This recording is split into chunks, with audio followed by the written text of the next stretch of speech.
वापस ले लेते हैं। कल राठी जी ने कह दिया था कि नंगा नाच करवा रहे हैं पश्चिम बंगाल में, इन्हें गलत लगेगा, ये भी बयान वापस ले लेंगे। अभी राजीव जेटली जी ने कहा कि पॉलिटिकल पार्टियों में ना जिन्ना बन रहे हैं, इन्हें अगर ये जाएंगे शाम को, इन्हें गलत लगेगा कि हमने गलत बोल दिया है, अगले दिन आके ये भी जवाब वापस ले लेंगे, ठीक है। लेकिन ये जनता को ना ये लॉलीपॉप दिखा देते हैं एक चुनावी वादे का और वोट ले लेते हैं।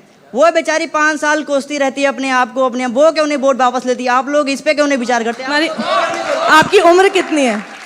मैं तो अभी जर्नलिज्म का छात्र हूँ, तो इसीलिए मेरे मन में क्या मैम उम्र क्या है? मेरी उम्र बस अभी 17 प्लस है, 18 के होने जा रहे बस अगले 17 प्लस और अभी तक छात्र जर्नलिज्म के। ये अभी वो 1.5 करोड़ वोटर में से नहीं है, घबराइए मत आप लोग फिर। जवाब दीजिए। नहीं, बहुत अच्छा सवाल। ये लोग भाभी प्रधानमंत्री बनाते हैं, तो इसलिए हम भी तो अभी तो भावी वोटर हैं, होने वाले हैं, अभी हैं, पत्रकार भी बने आप, मैं बिल्कुल दुआ करती हूँ। और हम भावी पत्रकार भी हैं। बिल्कुल बिल्कुल, बहुत बढ़िया सवाल किया इन्होंने, सारी पार्टियों से कर दिया। मैं तो कहता हूँ दोस्त सुन लीजिए, आपने जो सवाल किया बहुत अच्छा सवाल है, लेकिन मैं कहता हूं कि शायद अब रिजल्ट अब कैद हो गए ईवीएम में। अगर सभी युवा इससे पहले सवाल जितने भारतीय जनता पार्टी के नेता सांसद जीत करके आए थे और जब वोट मांगने वो आए थे, अगर खड़ा करके उनसे आप ये पूछ लेते कि आपने जो वादे किए थे एक बार दिखा दीजिए क्या पूरा किया, तो ये नौबत नहीं आती उनको। ये तो सभी के लिए एग्जिट पोल दिखा रहे हैं, ये सब ऐसे हैं। हम एक पार्टी की बात नहीं कर रहे, मैं सब पे लागू कर रहा हूँ। राजीव जेटली जी जवाब दीजिए। कह रहे हैं कि आप लोग कुछ बोलते हैं और फिर वापस ले लेते हैं। हो सकता है अभी आप भी घर जाए तो बोल दे, अचानक से बोल दे कि आपने जो अभी बात बोली जिन्ना को लेके वो आप शायद वापस ले ले। आप लोग लॉलीपॉप के दिखाते हैं अपने वोटर को, क्या समझते हैं कि वो पढ़ा लिखा नहीं है, समझता नहीं है कि आप लोग कुछ भी कहते हैं। हो गया बेटा। नहीं, वोटर बहुत समझदार है, उसे सब पता होता है। चुनावी भाषण होते हैं, चुनाव में तर्क वितर्क होते हैं, चुनाव में अलग अलग कई बार स्टेटमेंट में बिल्कुल असहमत हूँ आपकी बात से कि बहुत सोच के बोलना चाहिए। कई बार स्लिप ऑफ टंग कहते हैं ना एक बार, और कई बार सोची समझी तरीके से बात बोली जाती है। सर, स्लिप ऑफ टंग में भी आप गॉडसे को देशभक्त नहीं कह सकते। स्लिप ऑफ टंग में भी आप 1984 को हुआ तो हुआ नहीं कह सकते। स्लिप ऑफ टंग नहीं होते। हेमंत करकरे को आप श्राप हुआ, इसमें मतलब मेरा श्राप था इसीलिए वो मारा गया, ये नहीं बोलते हैं। नहीं, बिल्कुल मैं आपसे एग्री करता हूँ। स्लिप ऑफ टंग नहीं, जिन्होंने बोला माफी मांगी तो फिर एक्सेप्ट कीजिए कि वो गलत बोला। मैं एक बात कहना चाहूंगा, अगर ये भारतीय नहीं, मेरे हिसाब से तरीका नहीं है। इन यूथ के एक बार उनको जवाब देने दीजिए। 30 सेकंड। हाँ ठीक है राजीव जी, जल्दी से जवाब दीजिए। जल्दी से जवाब एक ही कन्वेयर पे चल रहे हैं, ठीक है, जवाब दे दीजिए। खुद के बीच में आ जाते हैं। जल्दी से जवाब। मैं केवल एक ही बात बोलना चाहता हूँ। देखिए, हम जिस बारे में चर्चा कर रहे थे वो भटकनी नहीं चाहिए। मैंने थोड़ी देर पहले कहा, अब मेरे रेमानी साहब बीच में नहीं बोलेंगे, कि हर पार्टी में जिन्ना पैदा हो रहे हैं। मैं क्यों बोलना चाहता हूँ, साक्षी जी आपने जो पहला प्रश्न उठाया, अब जिन्ना वाली बात नहीं, उस बच्चे की बात का जवाब दो। देखिए, ये मैं पूरी डिबेट खराब कर दूंगा आपकी अगर ये काम करेंगे तो आप। मैं केवल एक ही बात बोलना चाहता हूँ। आप ये देखिए, साक्षी जी ने जो प्रश्न उठाया वो प्रश्न ये उठाया था कि आप मुसलमान का वोट बढ़ गया। मैं एक छोटे सा कोट याद दिलवाना चाहता हूँ, अब रेमानी साहब जवाब देंगे। इसमें कहा था, दीन बनाम दुनिया, जमीर बनाम जागीर, या हक पोशी बनाम सफेद पोशी। अब ये सोचिए, जिस वक्त पे पूरा भारत आजादी का जश्न मना रहा था, क्या उस वक्त पे कोई भी हमारा नागरिक होगा जो ये कहता होगा, इस तरीके के कोट डालता होगा? अगर वो कोट, मैं आज उस बात से क्यों तालमेल बिना रहा हूं, उस बात को साथ क्यों जोड़ रहा हूं कि जब पूरा देश कहता है कि मोदी जी हमें हर वो सुविधा दे रहे हैं जो हमें 70 साल में नहीं मिली, मोदी जी हमें देश की सुरक्षा कर रहे हैं, मोदी जी हमारे देश का सर, मुझे बोलने दीजिए। साक्षी जी,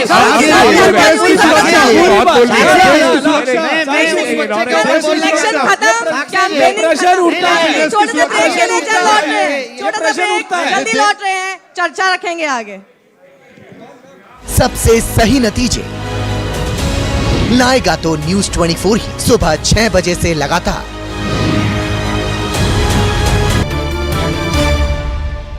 तो हमारे सभी मेहमानों के साथ यहाँ पर जनता का सवाल जवाब का सेशन चल रहा है। उसी कड़ी में एक सवाल इनका, बताइए। मैम, 70 साल से देश में कांग्रेस की सरकार है। 2004 से लेकर 14 तक मनमोहन सिंह की सरकार रही, तो क्या उनकी सरकार में ऐसी क्या गलतियां थी कि 2014 में देश में सभी ने बीजेपी का साथ दिया, मोदी का साथ पकड़ा? मैं ये सवाल पूछना चाहता हूं। लेकिन यहाँ पे कांग्रेस के प्रवक्ता नहीं है, तो आप तीनों में से कोई भी जवाब दे सकते हैं। नहीं, ऐसा है ना, देखिए, भारतीय लोकतंत्र की यही खूबसूरती है कि कोई भी सरकार हो, चाहे बीजेपी की सरकार हो या केंद्र की सरकार हो, हर सरकार को 5 साल काम करने का मौका मिलता है। जो सरकार 5 साल काम करेगी, काम के आधार पर जनता उसको चुनेगी।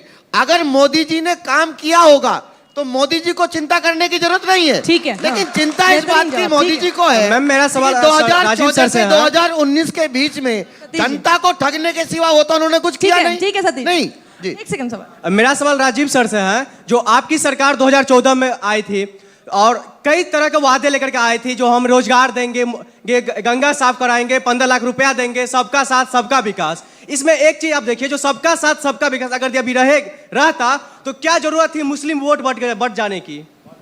ये प्रश्न तो मैं आपसे पूछता हूँ, देश की जनता से पूछता हूँ कि जब पूरे देश के लिए समान रूप में विकास हो रहा है तो चर्चा इस बात पे क्यों हो रही है कि मुसलमान वोट बट रहा है? क्या मुसलमान इस देश का नागरिक नहीं है?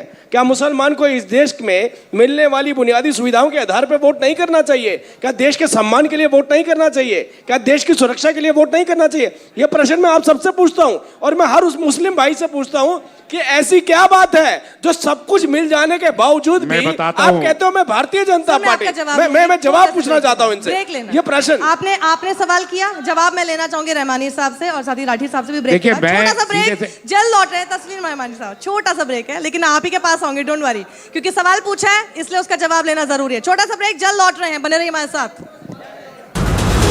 सबसे तेज नतीजे लाएगा तो न्यूज 24 ही। तो ब्रेक से पहले ये मुद्दा उठाया था राजीव जेटली ने कि आखिर हम इस मुद्दे पर बात ही क्यों करते हैं, आखिर हम ये क्यों बोलते हैं कि मुसलमान का वोट बट गया, क्या हमें राष्ट्र सुरक्षा के नाम पर वोट नहीं मांगने चाहिए? तस्लीम रहमानी जी, आप इस पर रिएक्ट 26 मई 2014 को सरकार ने हलफ लिया था और 29 मई 2014 को उस वक्त अशोक सिंघल साहब जो विश्व हिंदू परिषद के अध्यक्ष थे, उन्होंने ये कहा था कि 800 साल के बाद पहली मर्तबा हिंदुओं की सरकार आई है। ये एक बड़ा मुद्दा। उसके बाद पहली तकरीर में हमारे प्रधानमंत्री जी, जिन्होंने ये कहा था कि हम सबका साथ सबका विकास के नाम पर इलेक्शन लड़ रहे हैं, उन्होंने फरमाया कि दीनदयाल उपाध्याय, वीर सावरकर और हेडक्वार के उसूलों पर हम इस सरकार को लेके आगे बढ़ेंगे। उसी वक्त सारा देश चौंक गया था कि देश अपनी नीति से हट रहा है। 70 साल तक जो देश की नीति थी उसको आपने बदलने की कोशिश की थी। देखिए, अभी थोड़ी देर पहले एक बात बोली जा रही थी कि कई बार ऐसे होता है कि सरकार अगर अच्छा काम करती है रिपीट होती है। मैं ऐसा नहीं मानता, एक्सेप्शन होता है और सबसे बड़ा उदाहरण उसका उत्तर प्रदेश है। कई बार ऐसे होता है सरकार बहुत अच्छा काम करती है लेकिन लोगों को ये लगता है कि शायद आने वाली सरकार और भी ज्यादा करेगी, लेकिन जब उस दूसरे फेज में एंटर होते हैं फिर याद आता है कि पिछली सरकार ने कितना अच्छा काम किया। उसका सबसे बड़ा उदाहरण समाजवादी सरकार है। आज आप भी, मीडिया भी और विपक्ष के नेता भी ये बात मानते हैं कि अखिलेश यादव जी ने इतना काम कर दिया कि उनका 10% काम भी उत्तर प्रदेश में नहीं हुआ। आज हर जगह जहां डायल 100 की गाड़ियां खड़ी होती हैं तो मन में लोगों को धन्यवाद देने के लिए उठता है कि अखिलेश यादव जी को धन्यवाद दे। एक्सप्रेस वे पे जब चलते हैं, किसानों की कर्ज माफी जब होती है तो लोग ये सोचते हैं कि अखिलेश यादव जी को धन्यवाद दे। अब मैं पूछना चाहता हूं, आप मोदी जी की खुशी में लहर पड़ रही है कि जीत के आ रहे। अब 5 साल तो निकल गई, अब ये 5 साल काम करेंगे, मंदिर बनाएंगे कि नहीं बनाएंगे?